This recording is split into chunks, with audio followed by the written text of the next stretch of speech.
Assalamualaikum warahmatullahi wabarakatuh. Alhamdulillahirabbil alamin wassalatu wassalamu ala sayyidina Muhammadin wa ala alihi wa sahbihi ajmain. Rabbi shrah li sadri wa yassir li amri wa hlul 'uqdatam min lisani yafqahu qawli. Amma ba'du. Bapak-bapak, ibu-ibu, para jamaah haji, calon haji Al-Hikam tahun 2020. Alhamdulillah pada kesempatan kali ini kita bisa bersama-sama untuk bisa mengikuti manasik haji lanjutan dari pendalaman yang pernah kita lakukan. Meskipun mungkin ini hanya sebatas pertemuan yang tidak face to face, karena sesuatu hal yang sama-sama kita maklumi. Pada kesempatan yang lalu kita sudah mendalami bagaimana pelaksanaan haji mulai dari rumah sampai ke Madinah, termasuk doanya dan isi-isi doanya. Nah, kali ini kita lanjutkan. Setelah dari Madinah kita akan menuju ke Mekah untuk melaksanakan ibadah umroh. Maka begini Bapak Ibu para calon jamaah haji, hidup-hidup jenengan semuanya ini orang yang sekarang sudah di kota Madinah, sudah melakukan sholat arba'in, bahkan sudah ziarah ke tempat-tempat yang biasa diziarahi di Madinah, baik itu di Jabal Uhud, di Masjid Qiblatain, kemudian di Masjid Quba, bahkan sudah belanja di pasar kurma, sehingga sudah bisa membedakan, bahkan mencicipi secara gratis kurma sukari, kurma ajwa, kurma apalagi yang enak-enak itu, yang biasanya para penjualnya bisa bahasa Indonesia, ya pokoknya boleh mencicipi sampai kenyang, tapi tidak boleh bawa pulang. Nah, begitu biasanya. Nah, kemudian juga mungkin sudah ada yang berbelanja di Madinah dengan berbagai macam oleh-oleh. Tapi saya ingatkan, ojo nemen-nemen kalau Bapak Ibu belanja di Madinah. Kenapa? Karena kehidupan di Madinah itu masih 9 hari. Sementara di kota Mekah itu sisanya kurang lebih 30 hari ya. Sehingga apa? Kalau uang itu kita habiskan berbelanja di kota Madinah, nanti khawatir di kota Mekah itu nanti kita sudah kehabisan, sehingga jarine wong Malang ngaplu nanti jadinya. Nah, sekarang Bapak Ibu sudah mandi. Jadi kita mandi dulu di hotel, kemudian kita siapkan pakaian ihram, kita pakai secara sempurna, tapi jangan niat dulu. Kenapa? Karena kita belum mengambil mikot. Mikotnya kemana? Mikotnya kita akan ke Bir Ali, sebuah masjid yang ada di pinggiran kota Madinah. Namanya masjid itu Bir Ali. Gampangannya untuk melihat ciri dari Masjid Bir Ali itu menaranya berbentuk spiral. Ya, menaranya berbentuk spiral. Nanti Bapak Ibu bisa lihat sendiri bagaimana Masjid Bir Ali itu. Nah, baik ya, kita sudah naik bis, katakanlah begitu. Ingat, ketika kita berada di kendaraan harus berdoa. Kendaraan berangkat, bergerak juga harus berdoa. Pokoknya kapanpun kita bisa berdoa, harus tetap berdoa. Nah, sekarang kita sudah sampai di Masjid Bir Ali. Antara jamaah laki-laki dan perempuan terpisah. Dan hati-hati, di sana banyak jamaah. Dan di sana bisnya kembar-kembar. Maka saya ingatkan kepada para jamaah untuk niteni, apa bahasa Indonesia niteni itu? Mengingat-ingat ya, bisnya, diingat-ingat nomornya. Jangan diingat-ingat tempatnya. Kenapa? Karena kemungkinan bis itu akan bergerak secara perlahan untuk mencari parkir yang tepat. Sehingga mungkin ketika kita diturunkan, kita mungkin nanti naiknya lagi itu bukan di tempat itu. Maka di sini peran ketua rombongan sama ketua regu itu sangat vital. Jangan sampai nanti ada jamaah yang kesasar. Ingat-ingat pintu masuk, maka disitulah ingatan kita harus pintu keluar. Begitu ya Bapak Ibu sekalian. Nah, yang tua-tua supaya didampingi oleh yang muda-muda yang ingatannya masih segar. Kalau yang tua itu kan biasa kan, jamaah tua itu sudah kena penyakit PDI, ya, penurunan daya ingat alias pikun. Begitu ya Pak ya Bu ya. Nggih, sing tuwek mboten usah tersinggung, itu memang aslinya pakai shot. Nah, gitu ya. Baik. Kita sekarang di Bir Ali, kita nyampe di Bir Ali, kita turun dari bis, berombongan, berregu, masuk ke dalam masjid, kita lakukan sholat sunnah tahiyatul masjid dulu. Bagi yang belum wudhu atau sudah wudhu tapi batal, silakan ke kamar mandi yang tersedia. Tapi mohon jangan sendirian, ya, upayakan dengan teman sehingga nanti kalau tersesat itu tidak bingung teman-teman gitu ya. Dan diharapkan HP bisa di-on-kan sehingga nanti kalau umpamanya tersesat itu bisa dihubungi. Begitu Bapak Ibu sekalian ya. HP dimanfaatkan, jangan hanya digenggam tok tapi enggak di-ono. Kalau enggak punya kuota, beli dulu.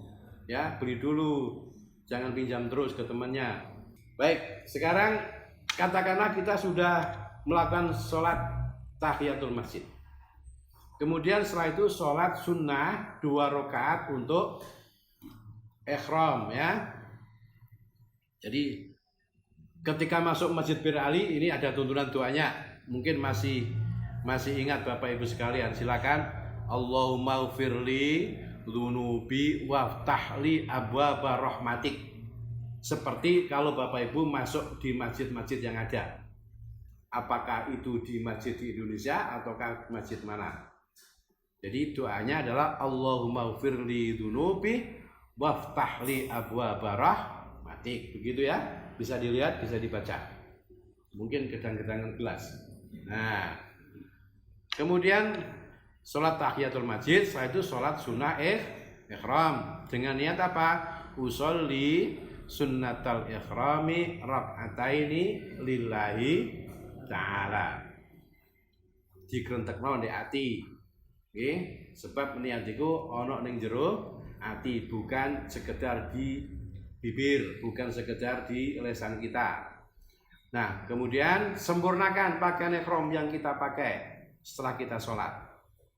Ya, mana kepala yang mungkin rambutnya masih kelihatan ibu-ibu, atau mungkin bapak-bapak masih pakai kaos oblong.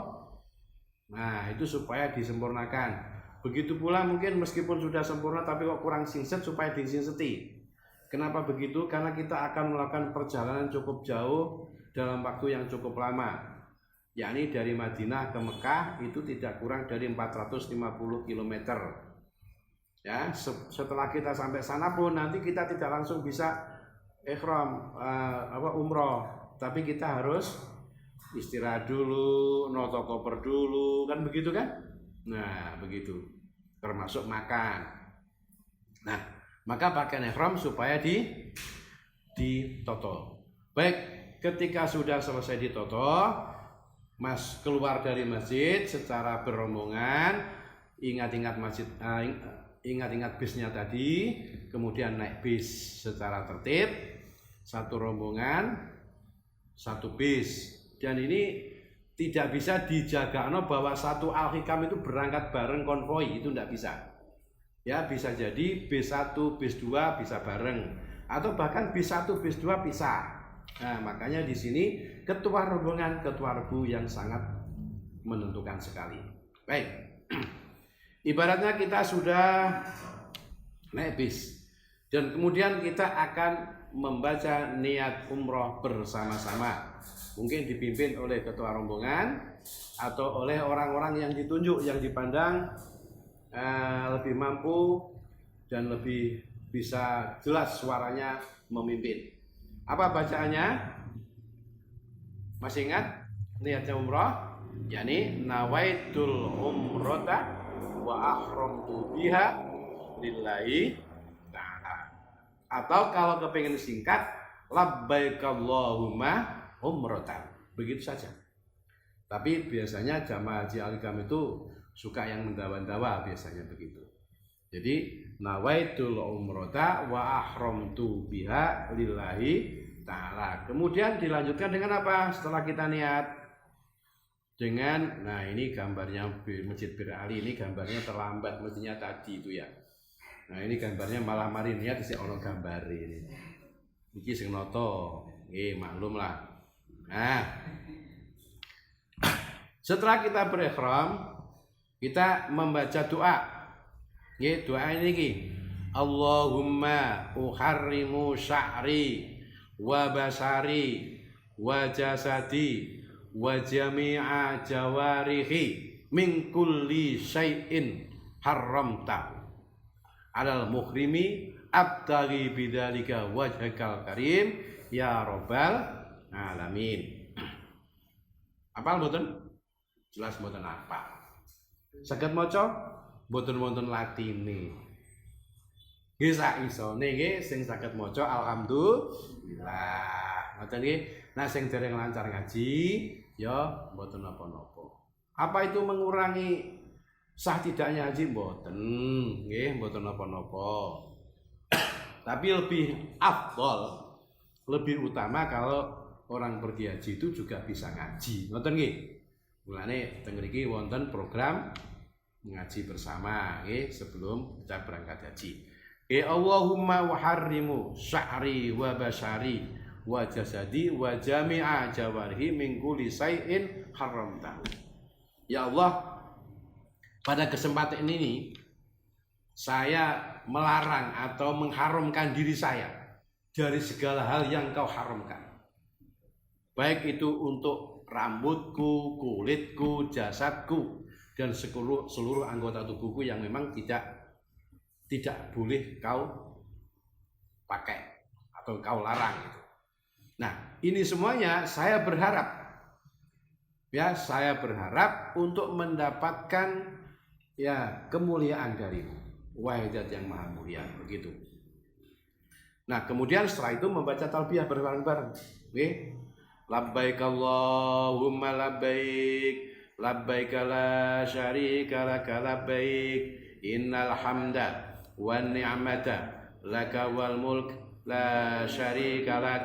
Allahumma sholli ala sayyidina Muhammad wa ala ali sayyidina Muhammad. Allahumma inna nas'aluka ridhaka wal jannah wa na'udzubika min sakhatika wan nar. Rabbana atina fid dunya hasanah wa fil akhirati hasanah wa qina adzabannar wa adkhilnal jannata mal abrar ya azizu ya ghafar ya rabbal alamin. Napa kurang tulisane nggih? Nggih mangke dilengkapi dhewe. Tapi insyaallah sampun hafal kan? Sebab napa donga niki nak poso nggih niku rak dibaca waktu setelah tarawih.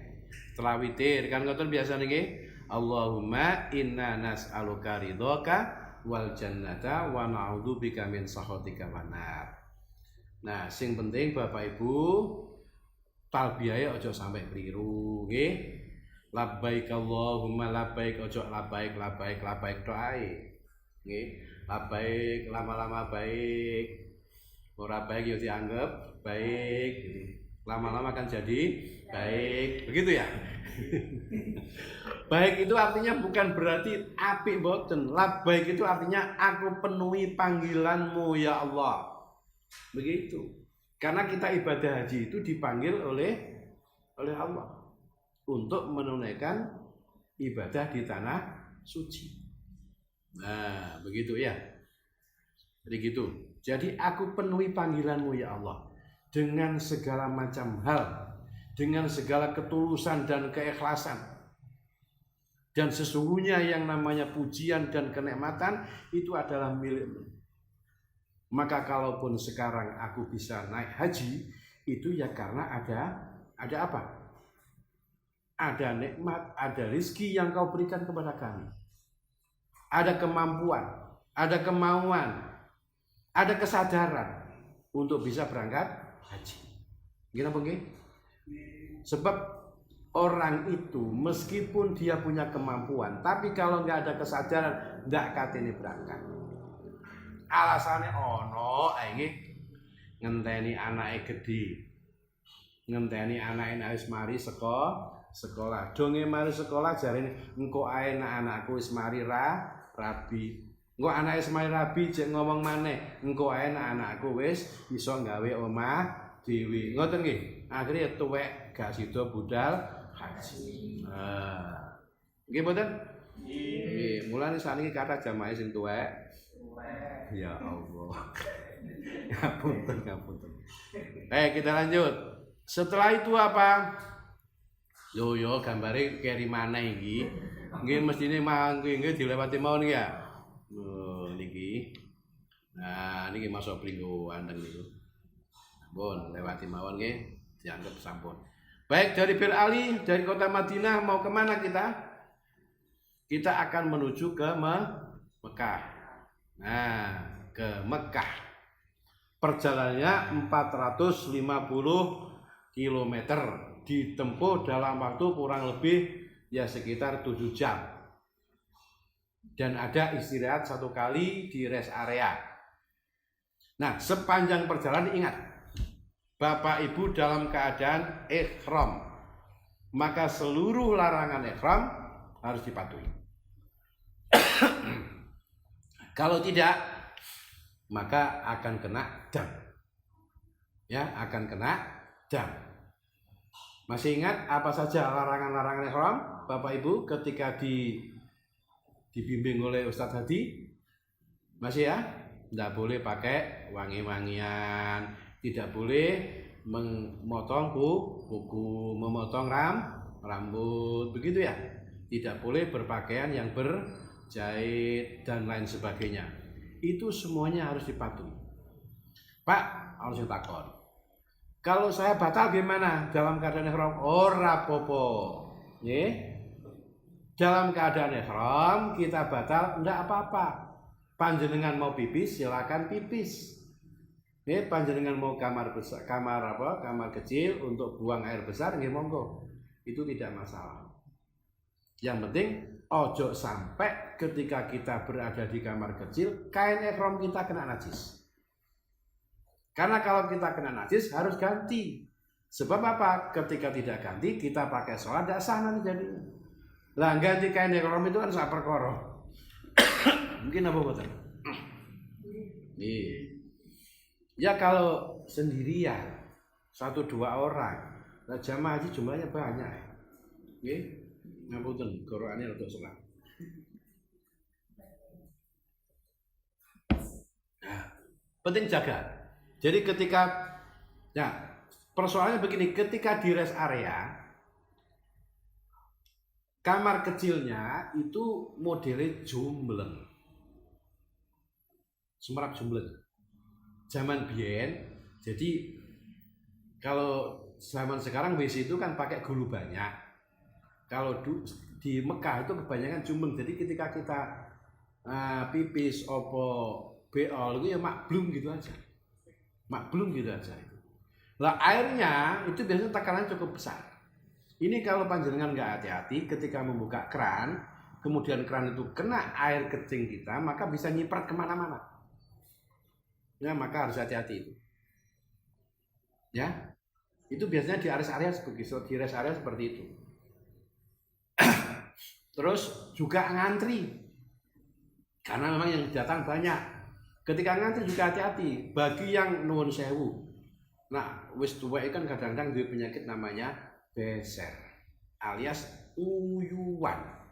Uyuhe angel diempet soalnya klepe wis ngomong dol iku. Duduk dol ya wis mulai gak pate fungsi ngoten niku. Iku kudu hati-hati. Nggih, kudu hati-hati. Karena kalau kena najis nanti ya itu tadi persoalannya repot urusannya. Itu ya. Yang kedua, di bis itu memang ada toiletnya. Ya ada toiletnya, ada airnya, tapi tempatnya sempit dan sangat terbatas airnya. Maka hati-hati. kalau panjenengan dalam perjalanan itu juga kepingin pipis kemudian ke toilet bis, boleh-boleh saja, tapi hati-hati kudu dijogo. Itu jangan sampai kena najis. Yang kedua, dijogo auratnya. Dijogo auratnya. Nah, ana wong ihram kok auratnya terbuka, itu tidak baik, itu jelas dosa. Ya. Tidak boleh aurat itu dibuka. Makanya kalau cincing-cincing, nuwun sewu, napa bahasane cincing-cincing itu? Wingkis-wingkis, apa maneh padha wae ora. Apa bahasane cincing-cincing itu? Hah? Ya cincing-cincing wis, mosok cincang-cincang itu. Nggih. Cincing-cincing itu. Jadi kalau cincing-cincing itu syukur-syukur, Pak. Nggih. Jengkol itu termasuk aurat. Begitu pula mbak-mbak, mas-mas, mbak-mbak, mak-mak. Nah, mak-mak. Kalau mbak-mbak, makanya lebih bagus kalau pakai rangkepan. Kalau mbak-mbak, kalau sama mak-mak itu. Jadi selain pakaian mungkin abaya, itu sekarang sudah ada namanya legging atau celana ya. Nah itu. Sehingga kalau cincing-cincing itu tidak sampai kelihatan auratnya begitu. Nah itu yang paling penting, nggih. Ibu. Baik, lalu sepanjang perjalanan kami anjurkan untuk banyak zikir, untuk banyak baca tasbih, banyak istighfar, banyak baca sholawat dan lain sebagainya.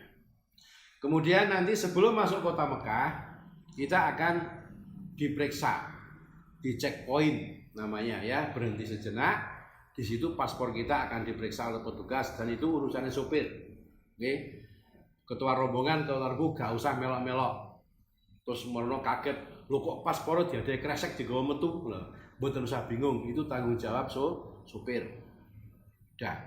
Di situ kita akan dipapak, dijemput, kok dipapak itu. Dijemput oleh petugas-petugas maktab. Kemudian kita akan diberi kartu, ya, di kartu hotel. Kemudian juga akan diberi zam-zam, kita akan diberi makanan, kita akan diberi buah, mungkin juga akan diberi buku dan lain sebagainya. Nah, terkait dengan buku, maka hati-hati, buku-buku yang dibagi biasanya buku-buku yang bermadhab Wahabi. Sehingga apa? Boleh dibaca. Tapi kalau mau mengikuti tanya dulu ke ustadznya ya, jangan sampai nanti keliru begitu ya. Ya Bapak Ibu sekalian ya. Oke.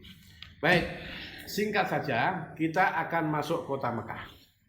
Ketika kita masuk kota Mekah, maka kita berdoa. Doanya apa? Allahumma hada haramuka wa amnuka faharrim lahmi wa dami wa sya'ari wa basari 'alan nar wa aminni min 'adzabika yauma tab'atsu ibadaka waj'alni min awliyaika wa ahli ta'atika. Napa niku artine? Ini bisa dibaca, ada intisarinya, mudah-mudahan bisa terbuka. Sing intine ngeten, ketika kita berdoa ini bahwa ini adalah kota harammu. Jadi Mekah itu adalah min harami, ya, kota haram. Itu. Wa amnuka, dan ini adalah tempat yang aman yang kau jamin. Maka faharrim lahmi, maka haramkanlah lahmi nopo laham. Laham niku dagingku. Wadami, dan juga darahku. Wa sya'ari, dan juga rambutku. Wa basari, dan juga kulitku, 'alan nar, dari api neraka. Jadi dengan masuk kota Mekah, mudah-mudahan Allah Subhanahu wa taala menjaga seluruh anggota tubuh kita ini dari api neraka. Allahumma amin. Jadi bukan sekedar menjaga diri kita dari corona, nah itu juga penting ya. Itu juga penting, tapi lebih penting lagi adalah terjaga diri kita dari api neraka. Kapan itu kita minta dijaga oleh Allah? Ya saat-saat kita semuanya nanti berada di akhirat. Kemudian yang berikutnya, waj'alni min auliyaika wa ahli ta'atika, dan jadikanlah kami sebagai kekasihmu dan juga orang-orang yang ahli taat kepadamu. Itu adalah permintaan kita. Nggih. Ingat-ingat, ini iki kula panjenengan sampun ndonga teng mriku njaluk dadi wong sing taat. Mulane lunga haji mulih kudu luwih taat. Ngoten nggih. Ojo sampai kaji tomat. Ya. Di Mekah ditata mulih umat. Nggih. Nek kono koyo yo. Terus terang niku kathah lho. Nggih, terus terang niku kathah tiyang kaji tomat niku. Nah nek kono sekali sedekah niku 3.000, sebab sak real. Bahkan saniki 4.000. Nggih. Sedekah ning kene 1.000 ae diundat-undat. Bolak-balik njaluk kelangganan lho ngono niku. Nggih mboten? Kathah mboten Pak Kaji sing model ngoten niku. Kathah. Nggih. Kate Pak Dum Sarung riyo-yo ngenteni aneh-aneh. Kate kek wong iku aja dikeki rek. Engko paling digawe ngising tok. Lho lah. Suudon sadurunge kek wis suudon dhisik. Ngekeki yo ngekeki ngono ae nggih. Bon, nggih. Baik, setelah berdoa, kemudian kita di Mekah, apa saja yang perlu kita lakukan? Pertama adalah melaksanakan umrah. Melaksanakan umrah. Ini sebelum ke sini, begitu bis datang, kita tidak langsung umrah, tapi kita masuk hotel. Kita menunggu pembagian kamar. Saya ingatkan, kamar dibagi jangan rebutan, nggih. Wis osok pokoke melu banyu ngono mawon nggih. Diparingi kamar ngeten alhamdulillah, dicampur karo Pak iki ya alhamdulillah ngoten. Umpamane gak padha karo pembagian kamar ning gone Madinah ya ora apa-apa. Kok meneh pas ning Madinah pas bareng wong sing gak penak kok bareng maneh ya disyukuri mawon alhamdulillah, anggepen iku wis nasibe dan itu adalah tugas panjenengan untuk membuat dia baik. Ngoten mawon ya. Oh, gitu. Jadi ojo malah sing arane kok nggarai pikiran dan akhirnya malah gak iso khusyuk ibadahnya. Begitu Pak ya. Begitu Bu ya. Biasanya ibu-ibu itu sing peka perasaan.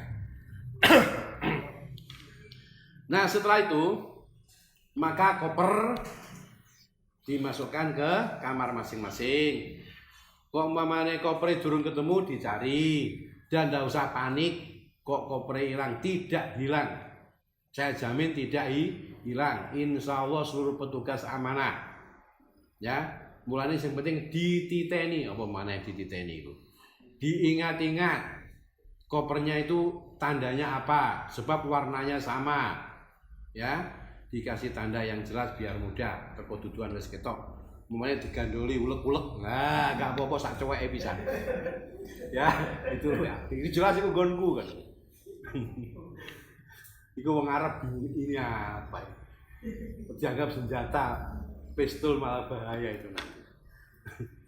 Baik ya, kemudian masuk di kamar masing-masing. Ingat, kita masih ikhraman. Jangan kemudian mlebu kamar terus dilepas pakaiane. Jangan dianggap wow beres. Lho dereng niku. Masuk kamar boleh masuk kamar, istirahat boleh, tidur boleh. Ya, tidur boleh. Tapi hati-hati. Ojo sampai buka aurat. Bapak-bapak juga begitu. Nanti kan juga sholat, ojo kemarono nyandak kopiah. Soalnya biasa teng mriki kopiahan. Sehingga nek kopiahan rumangsa salate gak sah ngono. Mboten teng mriki malah nak jenengan ikhraman mboten angsal pakai kopiah. Jadi silakan hati-hati ya. Masuk kamar mandinya juga hati-hati. Dicek kembali yang panas mana, yang dingin mana. Ojo sampai marono dibuka ae pas pipis marono digawe cawik ternyata banyune panas, iso gak karo-karuan nanti. Ya niku. Oke. Nah, setelah ada pemberitahuan dari ketua rombongan dan ketua regu, kapan kita akan ke Masjidil Haram untuk melakukan tawaf, baru nanti kita siap. Ojo budal dewi-dewi. Kita belum tahu persis kita berada di mana maktab kita. Apakah dekat, apakah jauh, wallahu alam. Ya dungone muga-muga cedek. Tapi risiko nak cedek itu kudu jalan kaki. Nak adoh iku naik bis. Jadi adoh karo cedek iku sajane saiki padha wae. Nggih. Sing penting nyaman, sing penting aman, sing penting itu kita bisa sesering mungkin pergi ke Masjidil Haram. Itu aja yang penting. Ya. Jadi kita tidak tahu persis. Nah, kenapa kita harus menunggu aba-aba dari ketua rombongan dan juga petugas jamaah Haji Al-Hikam agar nanti ketika di Masjidil Haram saat tawaf sampai selesai itu berjalan lancar dan kemudian ketika pulang tidak tersesat. Sebab Masjidil Haram itu jumlahnya orang ribuan bahkan jutaan. Nah, pintunya satu sama lain itu sama. Ya, hati-hati. Ini pengalaman tak cerita jenengan. Saya punya teman, dia itu sebetulnya hampir setiap tahun juga pergi haji. Tapi mungkin karena kesombongannya sehingga satu saat ketika mau keluar dari Masjidil Haram itu bingungi. Sehingga apa? Jamaah sing ngetutno iku sampai berok-berok. Ya apa sih Pak jarine wis bolak-balik kaji kok pancet kesasar ngono malah. Adi ora gak enak ngono iku. Nah, sing penting ati ditoto, mudah-mudahan jangan sampai kita tersesat. Jadi ikuti saja apa yang menjadi petunjuk petugas, begitu ya. Ada petugas kloter, ada ketua rombongan, ada ketua regu, ada juga petugas dari jamaah haji Al-Hikam KPIH Al-Hikam itu. Nah, kemudian setelah kita umpamanya itu sudah ditentukan pas jam berapa, ya, maka kita kumpul. Kemudian kita akan melakukan umroh bersama-sama. Pertama, karena kita sudah niat, maka apa yang kita lakukan? Yang akan kita lakukan adalah melakukan tawaf. Nah, ya melakukan tawaf.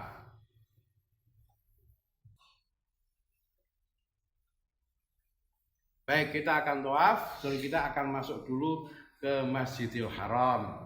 Sebab tawaf itu kudu ning jero masjid. Apa boleh tawaf di luar masjid? Tidak boleh. Kalau tawaf di luar masjid itu namanya jogging. Ya. Nah, sana ya sanggup training aja ya. Tuh. Kita akan masuk Masjidil Haram. Gambarnya Masjidil Haram kayak apa sih? Ini mudah-mudahan gambarnya muncul. Ternyata tidak bisa. Oh. Tapi wis kan gambar masjid nggih sampun nggih. Nggih ngoten niku. Niki Mas Amin mawon sampean seneng nggih. Nggih. Kemudian kita berdoa. Kalau bisa memang disunahkan masuk dari pintu Babus Salam. Tapi ya dari pintu manapun kita bisa karena kita tidak tahu maktab kita berada di mana. Kemudian kita masuk dengan berdoa Allahumma antas salam wa minkas salam wa ilaika ya'udus salam. Fahyina rabbana bisalam wa adkhilal jannata darussalam tabarakta rabbana wa ta'alaita ya dzal jalali wal ikram. Allahumma ftahli ababa rahmatik. Bismillah walhamdulillah wassalatu wassalamu ala rasulillah. Iku mawon. Napa isine?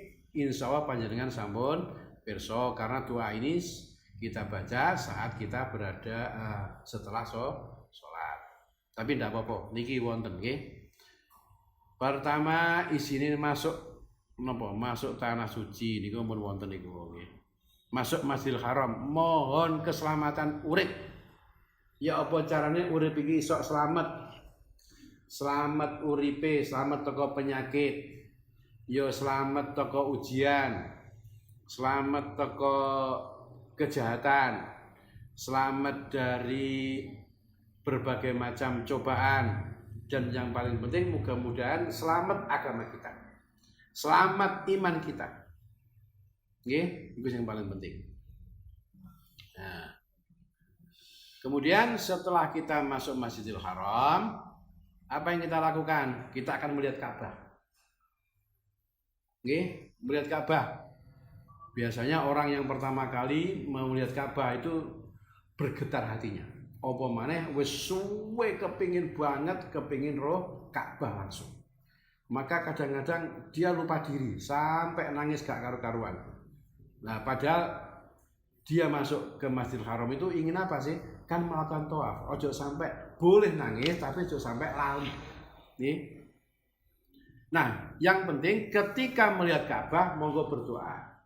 Niki dongane. Allahumma inna hadzal baita. Allahumma inna hadzal baita. Allahumma zid hadzal baita tasyrifan wa ta'dziman wa takriman wa mahabatan.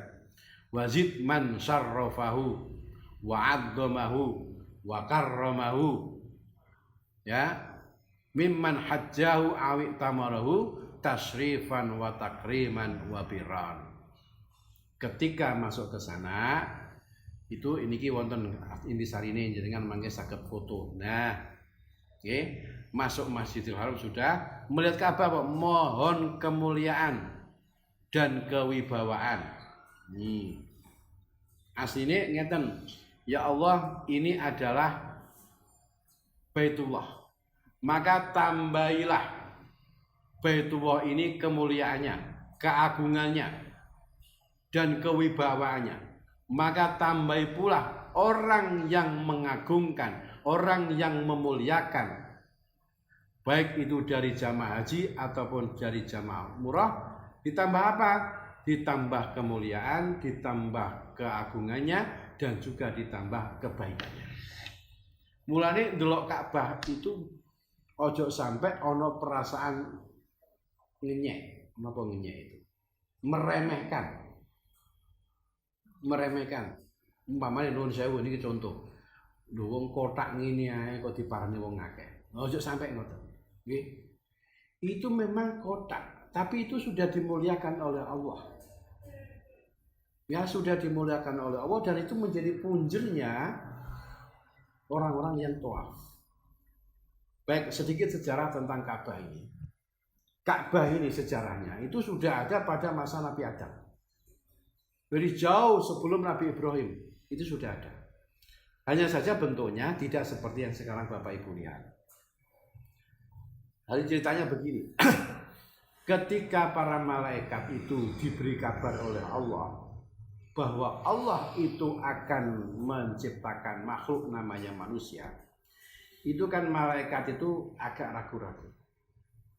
Jadi ketika Allah berfirman inni ja'ilun fil ardi khalifah, bahwa saya akan menciptakan khalifah di muka bumi yang namanya manusia, maka malaikat itu bertanya-tanya, kenapa engkau akan menciptakan makhluk yang nanti akan banyak bermusuhan dan bertumpahan darah? Maka oleh Allah Subhanahu wa taala itu diingatkan bahwa aku lebih tahu daripada kamu. Kan ngoten. Aku lebih tahu daripada kamu. Maka kemudian malaikat merasa berdosa. Untuk menebus dosa itu maka para malaikat tawaf mengelilingi arsy. Ya, mengelilingi arsy. Dan ternyata tidak ada satu malaikat pun yang mampu untuk mengelilingi arsy karena memang arsy itu adalah besar. Maka kemudian para malaikat mohon kepada Allah supaya diciptakan satu makhluk yang bisa dijadikan sebagai tawaf untuk media bertaubat kepada Allah Subhanahu wa taala. Maka diciptakanlah namanya Baitul Ma'mur di bawah arsy. Maka akhirnya para malaikat bisa bertawaf mengelilingi Baitul Ma'mur itu dengan bertaubat kepada Allah Subhanahu wa taala. Nah, tapi kemudian malaikat itu kan ada yang di langit dan ada yang di bumi. Maka yang ada di bumi ini merasa juga perlu untuk melakukan tawaf. Sementara dia tidak bisa meninggalkan tugasnya berada di bumi untuk bisa tawaf di Baitul Ma'mur. Maka akhirnya Allah menciptakan persis di bawah arsy, di bawah Baitul Ma'mur itu, yaitu Ka'bah yang kemudian para malaikat itu tawaf. Sehingga apa? Kalau ada jamaah haji, jamaah umroh itu tawaf, itu sesungguhnya bersamaan dengan tawafnya para malaikat.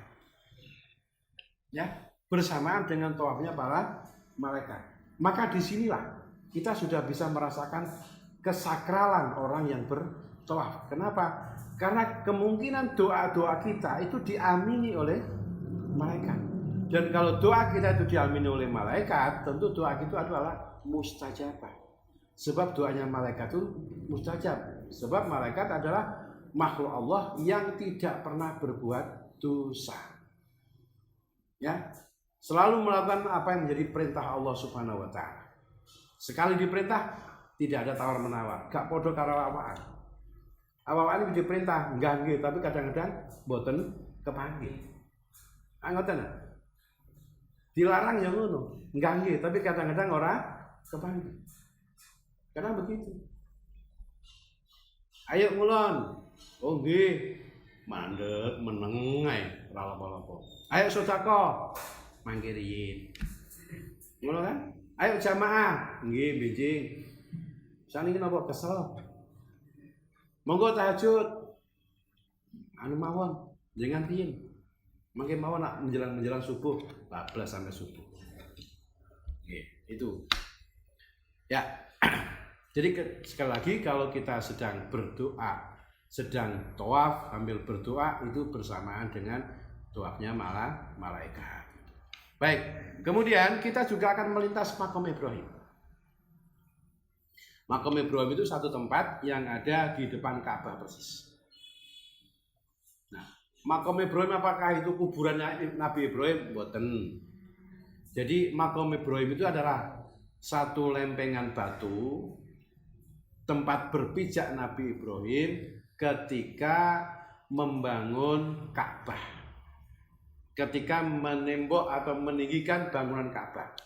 Ya tadi saya katakan bahwa bangunan Ka'bah itu dulu pada Nabi Adam itu masih seperti pondasi, jadi belum ada bangunan ke atasnya. Maka pada masa Nabi Ibrahim itu ditinggikan. Nah saat membangun itu maka Nabi Ibrahim ancik-anciknya, apa ancik-ancik itu? Pijakannya, ya pijakannya. Ini kadang-kadang untuk malah muni pijakan rado, ruwe malah ancik-ancik gitu ya. Ya, ancik-anciknya itu adalah batu. Konon batu ini sudah datang dari surga. Bahkan menurut satu riwayat batu ini bisa naik turun sendiri. Itu satu riwayat. Tapi satu riwayat lain mengatakan bahwa batu ini adalah tempatnya Nabi Ibrahim yang memang dipakai untuk berpijak ketika bangun Ka'bah. Kenapa kok sampai akhirnya ngecap kaki? Itu menurut setengah riwayat karena itu merupakan bekas telapak kakinya Nabi Ibrahim ketika berdoa kepada Allah, saking khusyuknya sampai-sampai kakinya itu ngecap di atas batu itu. Bahwa alam biswab mana yang lebih benar, tapi yang jelas ketika kita melihat Maqam Ibrahim, kita disunahkan berdoa dengan doa Rabbi adkhilni mudkhala sidqin wa akhrijni mukhraja sidqin waj'al li min ladunka sultanan nasira wa qul ja'al haqqu wa zaqal batil innal batila kana zahuqa. Ini tulisannya salah ini ya Pak. Wa zaqal batil itu pakai hak atau pakai ha ya? Nggih. Ini biasa santri salah gak apa-apa. Jadi cek santri salah iki. Nggih. Yang jelas niki wonten intisarine nggih. Nah, ketika kita melihat Maqam Ibrahim, doa apa? Mohon selalu dalam kebenaran. Oke. Mudah-mudahan kita masuk Islam secara benar, mudah-mudahan nanti ketika kita itu keluar dari kehidupan dunia juga secara benar. Pokoknya kemanapun kita benar. Ya, maka kebenaran itu harus kita tegakkan. Kebenaran itu harus kita bela. Karena kebenaran itu yahdi ilal jannah. Ya, kebenaran itu akan membawa kita, menunjukkan kepada kita menuju ke surga Allah Subhanahu wa taala. Kemudian juga jadikanlah untuk kami ya dari apa yang engkau utus itu sultanan nasira, penguasa-penguasa yang bisa memberikan pertolongan. Nah, di akhir itu ada ayat wa qul ja'al haqqu wa zaqal batil innal batila kana zahuqa. Ini menurut setengah riwayat bahwa ayat ini ada itu adalah ketika Sayyidina Ali Karamullah diperintahkan oleh Rasulullah untuk menghancurkan berhala-berhala peninggalan kaum Quraisy yang ada di sekitar Ka'bah setelah Fathu Mekah dengan membaca Qul ja'al haqqu wa zaqal batil innal batila kana zahuqa. Telah datang sebuah kebenaran dan telah hancur yang namanya kebatilan. Karena memang sesungguhnya kebatilan itu harus hancur, harus musnah begitu. Nah, ini doanya ketika melihat makam Ibrahim. Setiap kita melihat makam Ibrahim hendaknya berdoa seperti ini. Rabbi adkhilni mudkhala sidqin wa akhrijni mukhraja sidqin waj'alni min ladunka sultanan nasira. Wa qul ja'al haqqu wa zaqal batil innal batila kana zahuqa. Baik, kita lanjut. Kemudian ini gambarnya makam Ibrahim ya. Gambarnya makam Ibrahim seperti ini. Ini gambar lama. Ya, gambar lama. Kenapa gambar lama? Lihat yang ada di belakang makam Ibrahim. Ini kalau nggak salah mungkin zamannya Pak Karno ini. Kok bisa begitu? Lihat aja jasnya. Ini kan nggak ono saiki jas model ini. Kecuali jas hujan. Ya, nggak ono jasnya ini ya. Ini. Baik, sekarang kita akan melakukan tawaf. Niat ketika akan memulai tawaf. Ini boleh dilakukan, boleh tidak. Kenapa? Karena kalau kita umroh secara otomatis niat itu masuk di dalamnya. Kecuali kalau memang niat sunnah, niat tawaf sunnah itu nanti memang harus ada niatnya. Nawaitu an atufa bihadal baitil atiq sab'ata aswatin tawafal umrati. Karena kita umroh maka tawafal umrati lillahi ta'ala. Nawaitu an atufa bihadal baitil atiq sab'ata aswatin tawafal umrati lillahi ta'ala. Kemudian berdiri lurus arah Hajar Aswad dengan mengucap, tapi jangan mengucap dulu, memberi isyarat dulu. Ya, sambil memberi isyarat kita mengucap bismillahirrahmanirrahim Allahu akbar. Memberi isyarat apa? Memberi isyarat, mencium dan mengusap. Ya, jadi mengambil dulu itu artinya adalah memberi isyarat mengusap. Bismillahirrahmanirrahim Allahu akbar. Bismillahirrahmanirrahim Allahu akbar. Ini kepala boleh noleh ke arah Ka'bah, tapi badan tetap menghadap lurus. Gak usah menghadap ke Ka'bah, atau boleh juga masih awal nggak apa-apa. Ya, Bismillahirrahmanirrahim Allahu akbar. Begitu. Ketika sudah bisa 3 kali dan itu uyur-uyuran supaya dimaklumi. Bismillahirrahmanirrahim Allahu akbar, Bismillahirrahmanirrahim Allahu akbar, Bismillahirrahmanirrahim Allahu akbar ya. Jadi kita melambai dulu baru kemudian kita kecup. Jangan kita kecup baru melambai. Kalau kecup baru melambai itu namanya kispe. Nah, itu. Jadi wong nom lho, Bu. Jadi wong tua ya kalsum. Kemudian kita berjalan, kemudian membaca tawaf putaran pertama. Oke. Membaca tawaf putaran pertama. Mungkin sampai di sini dulu ya. Karena sudah terlalu panjang nih. Jadi kita mau tawaf putaran pertama. Ngoten diri nggih. Setelah dhisik. Assalamualaikum warahmatullahi wabarakatuh.